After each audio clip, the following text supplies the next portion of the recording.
यार मैं हो गई हूँ रेडी और हम लोग निकल रहे हैं, जा रहे हैं भैया। हम लोग जा रहे हैं सेल्युलर जेल एंड एक शायद एक बीच भी कवर करेंगे। तो चलो चलते हैं। मैं अभी रूम लॉक करती हूँ, बीबी ऑलरेडी बाहर है। फिर मैंने फ़ैन ऑफ किया था, ऑफ क्यों नहीं हुआ? चले फिर। हर जगह देखा इसको, यहाँ पे मिला है बंदा।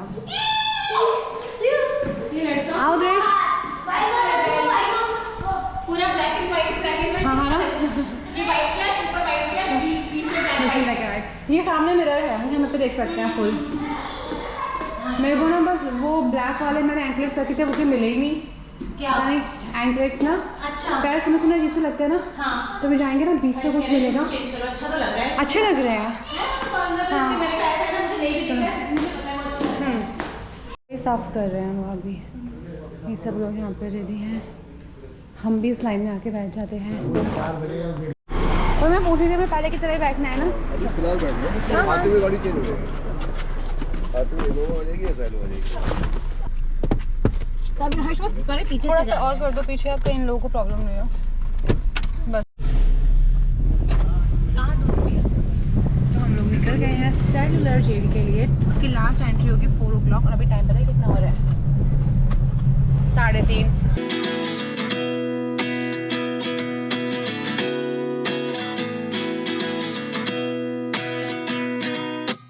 At 29 and I find myself wondering what did happen to the last 10.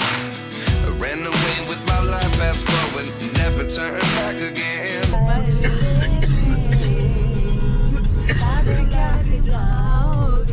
This really happening, I can't believe it's true.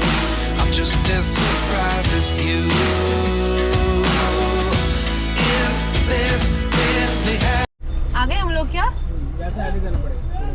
अच्छा चलो चलो फटाफट फटाफट उतरो भैया। ये सीट आप जरा फोल्ड कर दो।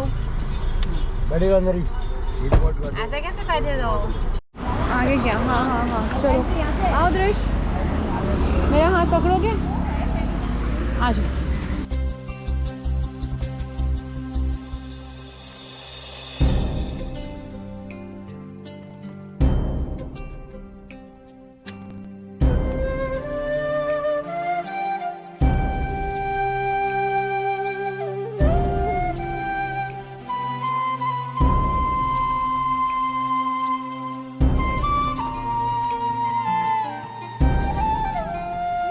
फाइनली हम लोग सेलुलर जेल पहुंच गए। यू नो व्हाट, 4 बज गए और उसकी लास्ट एंट्री 4 बजे ही है। हम बस पहुंच गए और यहाँ पे सामने ग्रुप वाइज गाइड सबको नरेट कर रहे हैं, कहाँ कहाँ कौन सा गाइड किसको कहाँ लेके जाएगा वो बता रहे हैं अपने ग्रुप्स को। और रात में यहाँ पे साउंड्स एंड लाइट शो भी होता है जिसकी टाइमिंग है 5:50 PM, 6:50 PM and 7:50 PM। 3 shows होते हैं और उसके टिकट्स जो होते हैं ना आपको ऑनलाइन ही बुक करने होते हैं, ऑफलाइन नहीं मिल पाते हैं। सो जब भी आप आओ उसको पहले ही ऑनलाइन टिकट्स अपने पहले ही बुक कर लिया ताकि आपको कोई प्रॉब्लम नहीं हो।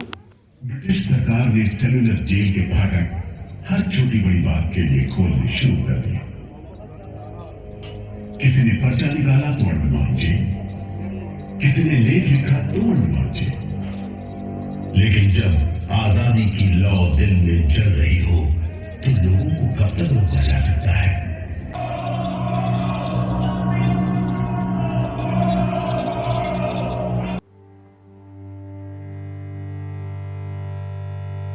ये सेलुलर जेल का मॉडल है। टोटल 7 विंग्स हैं, 3 स्टोरी बिल्डिंग्स थी और ये लॉक हैं जो उन शेल्स में लगाए जाते थे। और ये कुछ वी शेप, अगर सामने से आप खड़े होगे तो वी शेप का दिखेगा, बट इसको इस तरह से बनाया गया है कि एक विंग का फ्रंट दूसरे विंग का बैक रहे, मतलब दूसरे विंग का आपको बैक साइड रहे ताकि आप सामने से खड़े होकर एक दूसरे से कांटेक्ट नहीं कर पाएँ। इस तरह से डिज़ाइन किया गया था। बहुत ही छोटी छोटी शेल्स थी 13x7 की।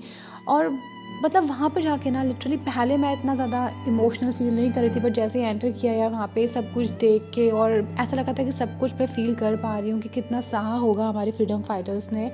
और इस तरह से कुछ बनाया गया था। ये है हमारे वीर सावरकर जी की शेल जिसको 2 बार लॉक किया गया था, डबल लॉक था। एक ये गेट है और एक बाहर भी लगाया गया था।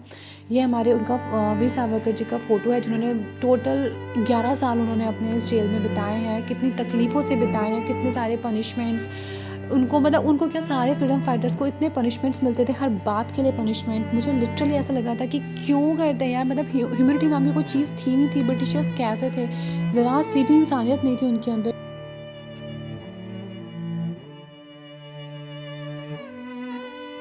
अंग्रेज़ों का इस जेल को बनाने का मेन मोटिव यही था कि वो जितने भी हमारे फ्रीडम फाइटर्स हैं, स्वतंत्रता सेनानी हैं, उन सबको मेन लाइन से दूर रख सकें, ताकि उनके जो भी आंदोलन की चिंगारी है या जो भी उनका मूवमेंट चल रहा है वो और सब लोगों तक ना जाए उनकी आवाज़। और वो टॉर्चर इतना करते थे उनको कि यहाँ पे जेल में ही उनकी उसी शेल के अंदर 13/7 के अंदर उनकी आवाज़ को दबा दें। एक दूसरे को भी पता नहीं चलता था कि हमारे बराबर वाली शेल में कौन रह रहा है। तो इस तरह से इसको ऑर्गेनाइज़ किया गया था पूरा सिस्टम। और इनके जो टॉर्चर करते थे वो कोई और नहीं होते थे, वो भी फ्रीडम फाइटर ही होते थे जो अंग्रेज़ों के टॉर्चर से सहन नहीं कर पा रहे हैं, या फिर वो चाहते हैं कि अब उनको पता है कि यहाँ से बाहर तो निकल नहीं सकते, तो क्या किया जाए, तो बेटर है इनका कहना मान लो। तो वो उन्हीं का कहना मान के, तो जो ब्रिटिशर्स थे, जो अंग्रेज़ थे, वो उनको जमादार का एक बना देते थे कि हाँ ठीक है, तुम हमारा कहना मानो, तुम ऐसे तुम्हें करना होगा। और ये यहाँ का था गैलोस, फांसी घर। यहाँ पे 3 लोगों को एक साथ 3 स्वतंत्र सेनानियों को एक साथ फांसी दी जाती थी। ये लीवर इसको पुल करते थे, बॉडी नीचे जाती थी, और इस जो फंदा है इसके अंदर दिख रहा है ये रिंग लगी हुई थी, जिससे कि उनका जल्दी से दम घुटे, मतलब गले पे लगे और दम घुट जाए और वो मर जाए। मतलब मैं बताते हुए ना, मतलब मुझे अजीब लग रहा है। और इस रूम में आके बॉडी ऊपर से नीचे गिरती थी। ये सब चीज़ें उस टाइम पे, मतलब हम लोग अभी कितना टाइम हो गया है इसको अभी भी देख रहे हैं तो अजीब से ही लग रहा है। मतलब मेरे रोंगटे खड़े हो रहे हैं कि क्या कुछ नहीं सहा है, और कितने सिर्फ हम लोगों को आज़ाद कराने के लिए, हमारे देश को आज़ाद कराने के लिए बहुत कुछ सहा है उन लोगों ने। जब 1942 में वर्ल्ड वॉर हुआ था, तब जापानीज़ ट्रूप ने अंडमान निकोबार को अपने कंट्रोल में ले लिया था। उस टाइम पे उन लोगों ने इतने टॉर्चर किए थे, उन्होंने भी बहुत टॉर्चर किए हैं प्रिजनर्स पे। उन्होंने एक 1944 की बात है, जब उन्होंने 44 प्रिजनर्स को एक ट्रॉली में भरकर एक जगह ले गए थे जहाँ पे उन्होंने पहले से ही खाई खुदवाई हुई थी, और ये कहकर कि ये ब्रिटिशर्स के जासूस हैं, सबको गोली मारकर उसमें दफना दिया। उसके बाद जब उनको थोड़ी सी खाने की किल्लत हुई, तो उन्होंने सोचा कि जो बूढ़े हैं और जो कमज़ोर हैं, जो काम नहीं कर पा रहे हैं, क्यों ना उनको मार दिया जाए। तो उनको 3 नाव में भर के 300 के करीब बीच ले जाकर, बीच में आइलैंड के बीच में, समुद्र के बीच में ले जाकर उनको पानी में कूदने के लिए मजबूर कर दिया। उसके अगले दिन 800 प्रिजनर्स को उन्होंने ले जाकर फिर से नदी के किनारे, मतलब नदी कह रही हूँ, समुद्र के किनारे ले जाकर छोड़ दिया। जो चले गए, जो वापस आ गए किनारे से, उन सबको गोलियां मार दी।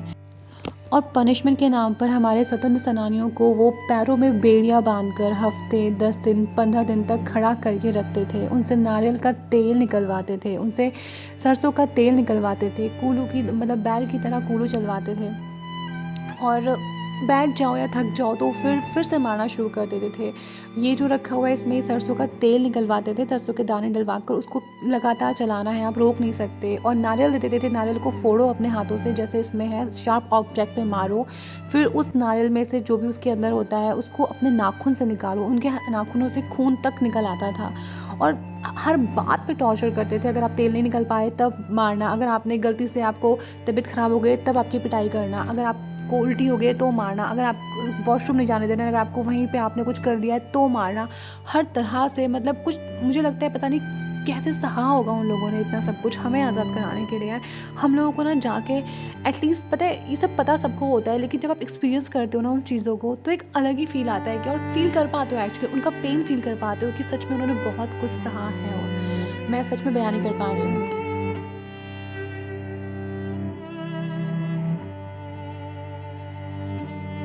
दौरान इन द्वीपों में कारावास तथा यात्राएं भोगी। मैं जितना बोलूँ ना इन सब चीज़ों के बारे में उतना मुझे कम लग रहा है, but last not the least, I am really proud to be an Indian. मुझे बहुत गर्व है कि मैं एक इंडिया में एक्चुअली पैदा हुई, इतने महान देश में जहाँ पे इतने महान लोग थे जिनके बारे में मैं पढ़ती हूँ और सोचती हूँ कि उन लोगों ने कितना कुछ करा है यार। उनका कुछ स्वार्थ नहीं था, उन्होंने सिर्फ निस्वार्थ होकर हमारे देश के लिए, हम लोगों के लिए इतना कुछ किया है।